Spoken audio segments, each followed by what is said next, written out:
Rasulullah SAW bersabda, ini hadis riwayat Imam Ahmad. Sesungguhnya Allah tidak menakdirkan sesuatu kepada seorang yang beriman kecuali hal itu adalah takdir yang terbaik untuk dirinya. Gitu, Fit.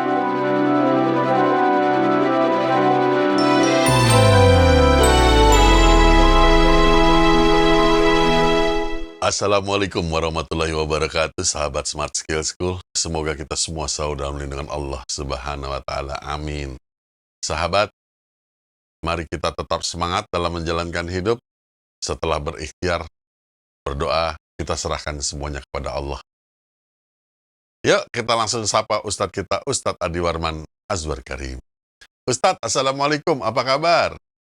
Waalaikumsalam warahmatullahi wabarakatuh. Sehat, berkah, bahagia ya Allah. Amin. Amin, Alhamdulillah. Baik Ustadz, ini ada dua pertanyaan yang saya jadikan satu, jadi kelihatannya intinya hampir sama. Satu sahabat adalah sangat cemas akan pembiayaan sekolah anaknya dan beliau adalah mengatakan hanya seorang OB. Dan satu lagi sahabat kita memang udah lama ini, memang sering bertanya juga, mengatakan bahwa Ustadz, bagaimana ini saya tuh direndahkan, dihina, padahal saya telah berbuat baik, padahal saya sudah berusaha menjadi orang baik, dihina di depan orang banyak Ustadz. Nah, saya udah coba semua, bahkan saya sudah berhijrah. Jangan-jangan ini adalah cobaan hati Ustadz. Iya. Ini adalah keadaan sehari-hari yang dialami oleh setiap orang sebetulnya. Jangankan OB, orang jadi direktur aja juga punya kekhawatiran itu.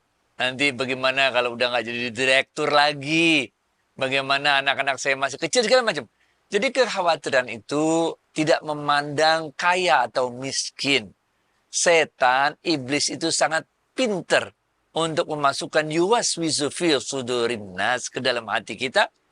Sehingga dengan ketakutan itulah kita mulai tidak redho atas takdir yang Allah tetapkan untuk diri kita. Nah ini men. Oke. Selain setan meniupkan yuwaswisu fi sudurin nas itu, yang pertama adalah ketakutan kita. Takut anak bagaimana, takut istri bagaimana, takut segala macam. Yang kedua, yang ditiupkan oleh setan ke dalam diri kita, dia mah nggak minta disembah, dia mah nggak minta dijadiin Tuhan. Setan enggak, iblis enggak.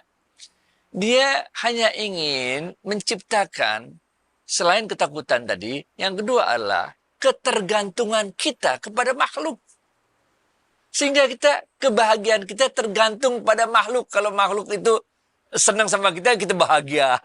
Kalau ada orang ngomongin kita jadi sedih gitu. Nah ini, yang pertama setan memasukkan rasa takut ke dalam diri kita. Dan yang kedua, setan memasukkan rasa ketergantungan kepada makhluk, bukan kepada Allah. Nah ini.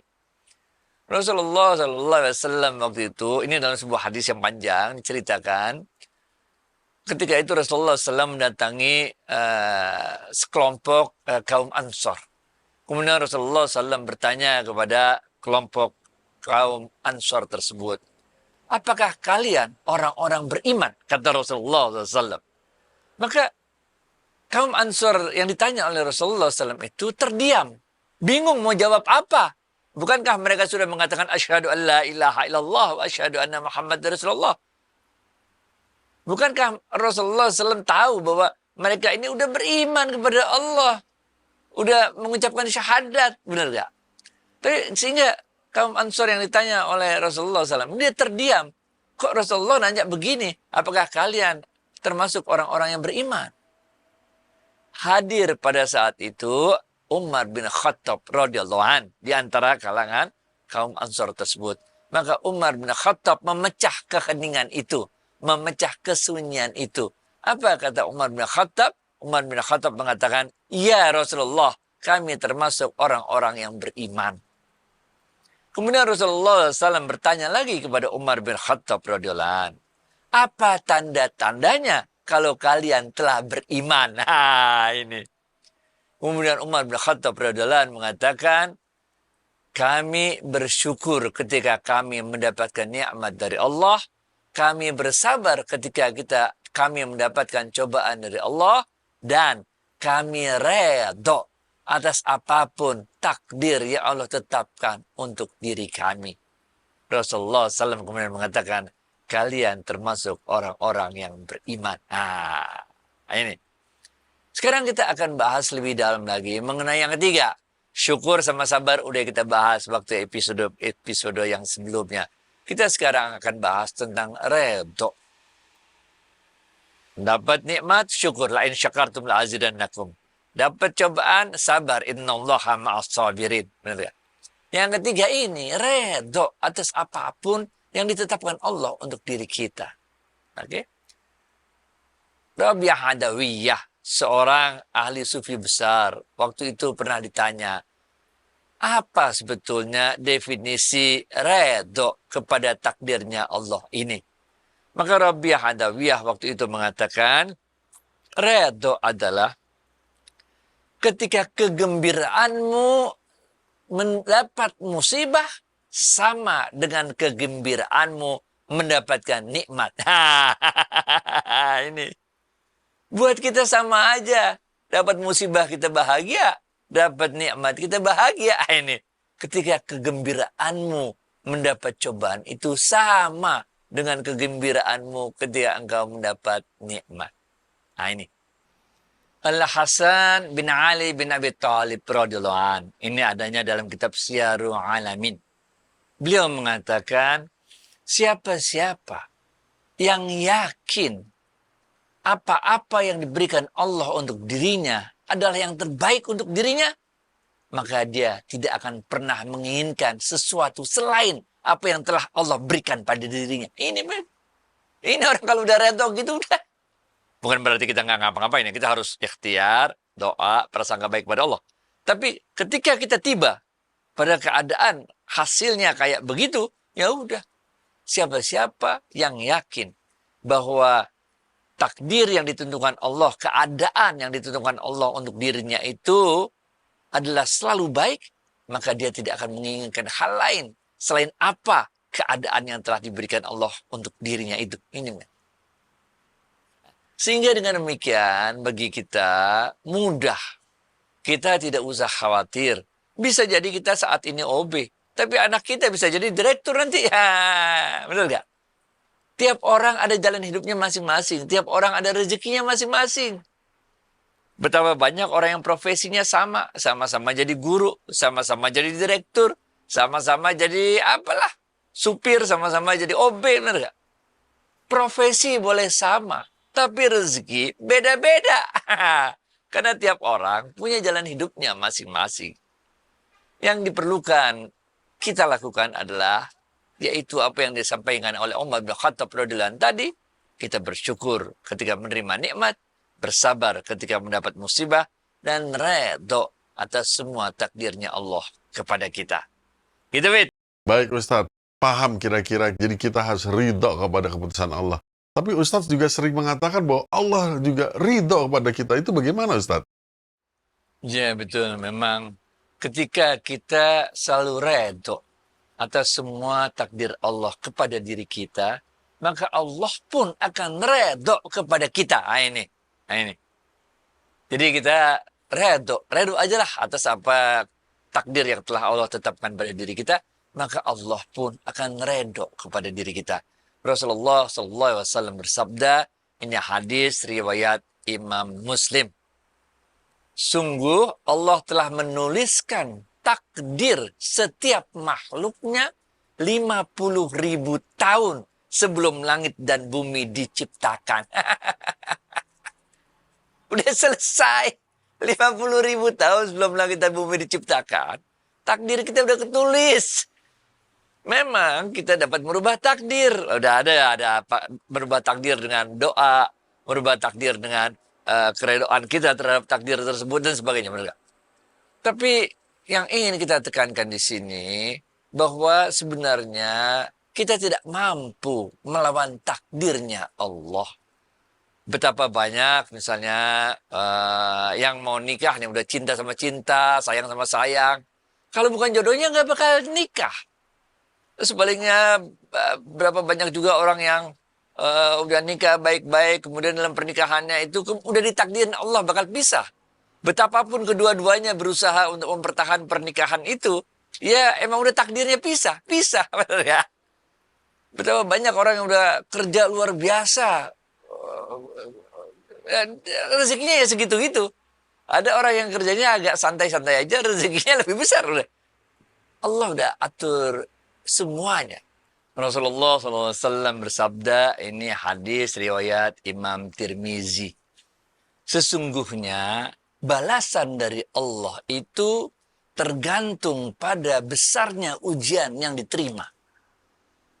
Kalau Allah menyenangi seseorang, menyenangi seorang makhluk, suatu kaum, maka Allah akan berikan kaum tersebut cobaan yang berat.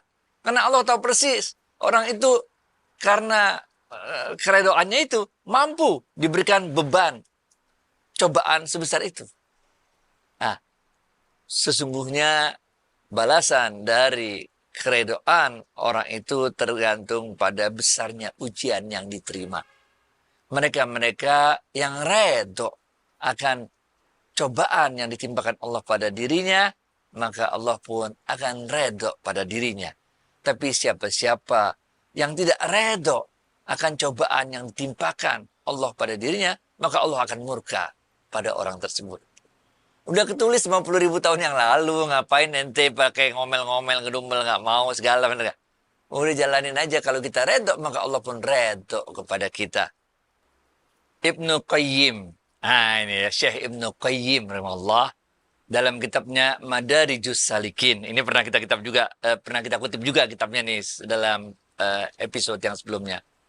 Beliau mengatakan, barang siapa yang mengisi hatinya itu dengan redo atas semua takdirnya Allah pada dirinya, maka Allah akan memberikan 4 hal untuk dirinya. Ini, kalau kita redo, 4 hal Allah akan berikan pada dirinya. Yang pertama, Allah akan masukkan rasa kecukupan dalam dirinya. Cukup. Mau jadi OB, kayak driver, kayak apa. Cukup aja rasanya, bener gak? Ada orang yang kaya raya, sehingga dia dikasih penyakit oleh Allah untuk berobat habis 5 juta. Ada orang yang miskin, bener gak? Nggak punya uang 5 juta. Allah nggak kasih cobaan penyakit. Paling sakitnya sakit perut. Paling pala pusing dikit, pakai antangin tolak angin, selesai. Bener gak? Yang kedua, selain Allah kasih rasa cukup dalam dirinya. Yang kedua, Allah kasih rasa aman dalam dirinya. Nggak ketakutan, dia aman aja. Nih, oke. Yang ketiga, Allah akan masukkan ke dalam hatinya rasa cinta kepada Allah yang selalu bertambah. Ini. Jadi bukan aja dia merasa tadi cukup, merasa aman, tapi juga dia cinta sama Allah. Dan yang keempat, yang terakhir, Allah akan masukkan ke dalam hatinya rasa tawakal. Ini kita udah bahas tawakal itu apa di episode yang sebelumnya. Nah ini, kalau kita redha kepada Allah, Allah akan masukkan hal ini, 4 hal ini. Jadi kalau ditanya, apakah apa tanda-tanya Allah redha pada kita? Itu dia. Kalau menurut Rabi Hadawiyah, tanda-tandanya kegembiraan kita ketika mendapat musibah sama saja dengan kegembiraan ketika kita mendapat nikmat. Kalau Ibnu Qayyim mengatakan, siapa-siapa yang redha pada takdirnya Allah, maka Allah akan masukkan 4 hal ini ke dalam dirinya. Yang pertama tadi, yaitu kecukupan. Yang kedua, keamanan. Yang ketiga adalah rasa cinta kepada Allah. Dan yang keempat, rasa tawakal kepada Allah. Nah, kalau kita merasakan itu tanda-tandanya kita mendapatkan balasan dari Allah atas keredoan kita terhadap segala takdirnya pada diri kita. Gitu, Fit. Ustadz, setelah mendengarkan ini jangan-jangan salah di kita. Jadi kalau misalnya kita bersedih atau cemas, kita berkeluh kesah, kita melakukan semua hal-hal yang sebenarnya itu dianggap tidak ridho ya, Ustadz. Setiap orang, tadi udah kita bahas, tugasnya setan 2. Pertama, masukkan rasa takut. Kedua, memasukkan rasa ketergantungan pada makhluk lain.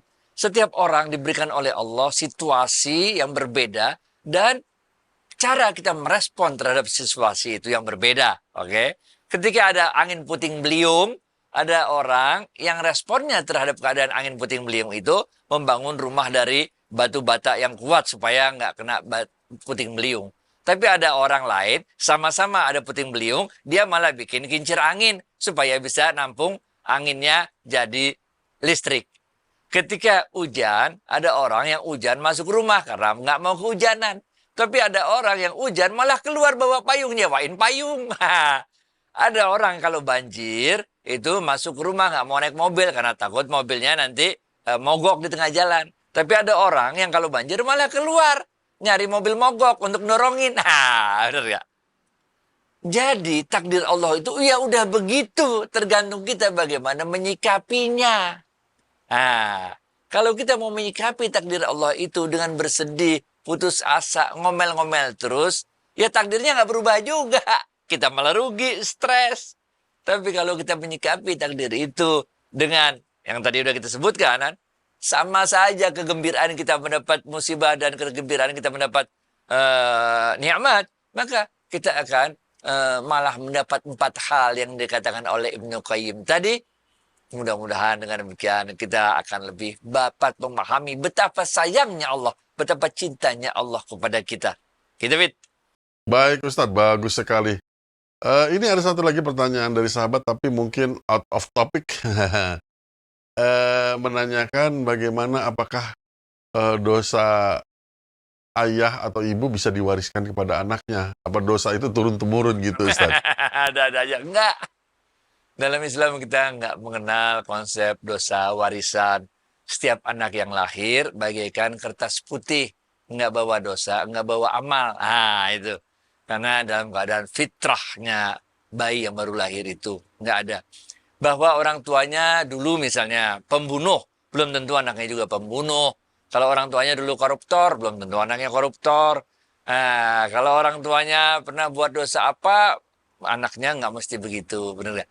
Begitu juga kalau orang tuanya seorang ulama besar, belum tentu anaknya juga seorang ulama besar. Semua telah ada jalan hidupnya masing-masing. Kita tahu ceritanya kan bagaimana anaknya Nabi Nuh, anaknya Nabi, nggak mau ikut sama bapaknya. Kita tahu istrinya Nabi Lut, istrinya Nabi, durhaka kepada Allah. Benar. Jadi kita nggak bisa ambil patokan seperti itu, dan bahkan dalam Islam jelas sekali nggak ada istilah dosa warisan, karena wala waziratun wizra ukhra, dan tidaklah setiap orang itu bertanggung jawab atas apa yang dilakukannya. Insya Allah tugas kita ya, kalau ada orang tua kita dulu pernah buat dosa segala macam, kita doain mudah-mudahan Allah mengampuni dosa-dosanya, menyayanginya, menggugurkan dosa-dosanya. Kita kirimin terus doa-doa supaya orang tua kita siksanya di alam kubur itu diringankan oleh Allah. Amin. Baik, semoga keterangan Ustadz hari ini dapat membantu dan meringankan beban-beban kita dalam kehidupan kita sehari-hari. Ridho kepada Allah. Ustadz, terima kasih atas waktu dan tausiahnya. Assalamualaikum warahmatullahi wabarakatuh. Waalaikumsalam warahmatullahi wabarakatuh. Thank you.